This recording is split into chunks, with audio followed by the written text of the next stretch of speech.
पहिला तर मी 2 स्टेप पण नाही चालत, आता मी डेली 2-3 तास चालते. 2-3 तास हा. म्हणजे 2-3 तास 1000 किलोमीटरच्या वरतीच. हा. नमस्कार, जय हिंद, जय महाराष्ट्र. आर्मी मराठी समाजमध्ये सर्व आमच्या दर्शकांचं मनपूर्वक स्वागत. शहरामधलं जे सुप्रसिद्ध हॉस्पिटल आहे गंगाई हॉस्पिटल, आदरणीय पंढरी इंगळे ते डॉक्टर क्षेत्रामध्ये एक अग्रगण्य व्यक्ती म्हणून या ठिकाणी ते ओळखले जाते आणि ग्रामीण भागापासून शहरी भागापर्यंत असणारा त्यांचा प्रवास आणि अनेक रुग्ण त्यांनी बरे केलेले आहेत. कशा कशा पद्धतीचे रुग्ण ते बरे केलेले आहेत आणि कशा कशा पद्धतीची सुविधा रुग्णांना देता येईल आपण त्यांच्याकडनं माहिती जाणून घेतोय. सर आपलं नाव? नमस्कार, मी डॉक्टर पंढरी उत्तमराव इंगळे, गंगाई हॉस्पिटल आयुर्वेदिक पंचकर्म एव्हीएन केअर सेंटर चिखली. आपल्या सर्व प्रेक्षकांचं मी या आपल्या युट्यूब चॅनल स्वागत करतो आणि आज आमच्या या ठिकाणी तुम्ही आले तुमचे सुद्धा आभार मानतो. आज या ठिकाणी आपण प्रेक्षकांना सांगू इच्छितो की एक वेगळी केस आहे.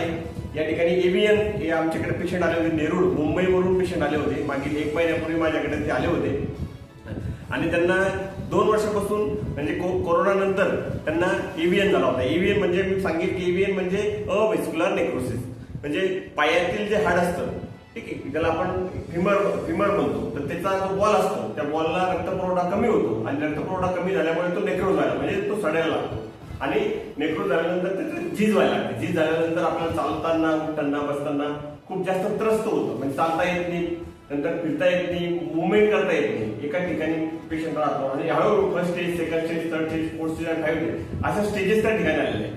पहिले स्टार्टिंगच्या 2 स्टेजमध्ये आपण त्यामध्ये एक्सरे मध्ये सुद्धा येत नाही, त्याला एमआरआयच करावा लागतो. आणि कोविडच्या नंतरच्या काळात हा जास्त फोफवलेला आजार आहे आणि नाव म्हणजे या आता दिवसात खूप जास्त रुग्ण त्याचे येत आहे. मेलमध्येच नाही म्हणजे पुरुषांमध्ये नाही, स्त्रियांमध्ये सुद्धा याचं प्रमाण खूप जास्त प्रमाणात आहे.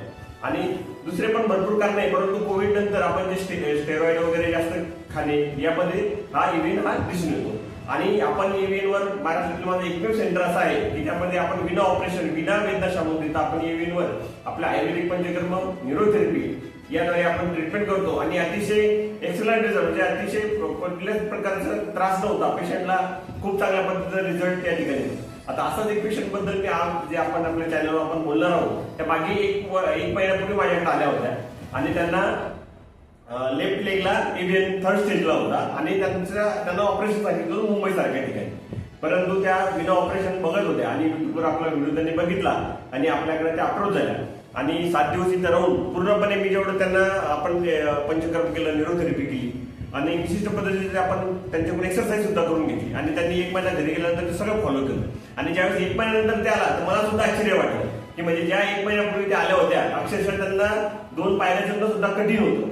आणि आपल्याकडे मोस्ट ऑफ आपल्या भागात जसं की मानेतले गॅप, कमरेतले गॅप, कमरेतला गॅप, सायटिका ज्याला म्हणतो आपण, चालताना त्रास होतो, ठीक आहे. नंतर स्पॉन्डिलिसिस, संधिवात, आमवात, नंतर गाऊट वात रक्त, नंतर पोटाचे जे आजार आहे, तसे आणखी मायग्रेनवर सुद्धा आपण विशिष्ट आयुर्वेदिक पद्धतीनं आणि कसल्या प्रकारचे मेडिसिन न घेता त्वरित आपण त्या ठिकाणी उपचार या ठिकाणी करतो.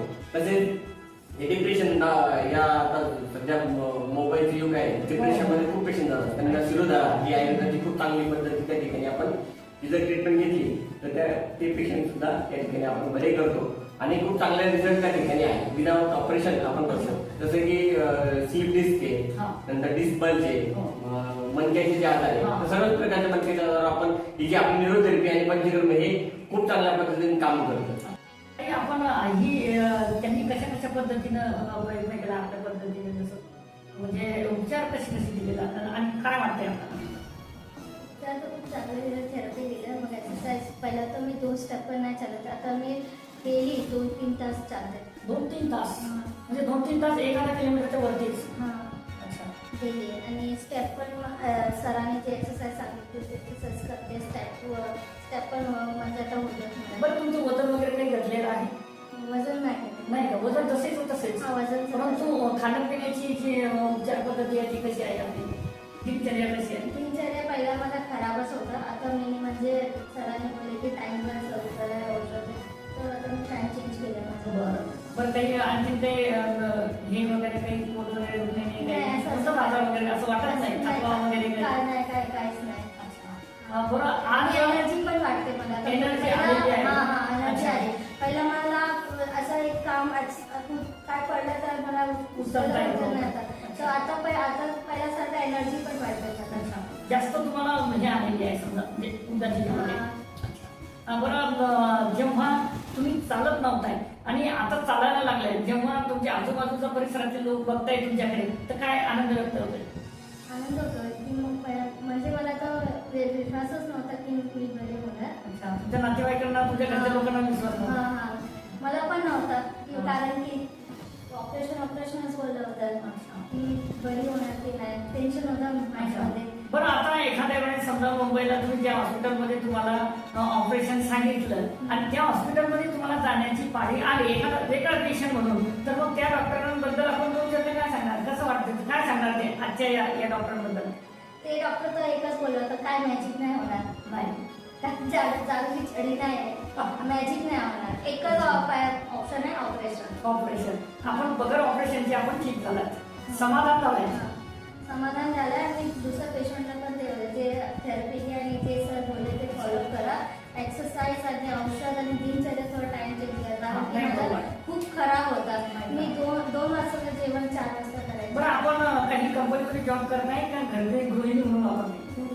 घरीच असतात गृहिणी म्हणून. अच्छा,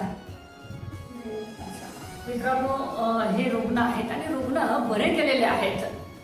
आज चिखली शहरामध्ये एक अग्रगण्य व्यक्ती म्हणून या ठिकाणी डॉक्टर पंढरी इंगळे यांचं नाव आहे आणि ते चांगल्या पद्धतीची सेवा रुग्णांना देत आहेत. हे त्यांचे अनुभव आहेत आणि अशा पद्धतीचे जे रुग्ण असतील तर त्यांनी जास्तीत जास्त गंगाई हॉस्पिटलमध्ये येऊन आपला रुग्ण आणि आपली जी तब्येत आहे, आपला जो याची आजार आहे, आजार बरा करावा आणि जास्तीत जास्त सेवेची संधी डॉक्टर पंढरी यांना द्यावी अशी विनंती या ठिकाणी या व्हिडिओच्या माध्यमातून करतो. या ठिकाणी थांबतो. जय हिंद, जय महाराष्ट्र.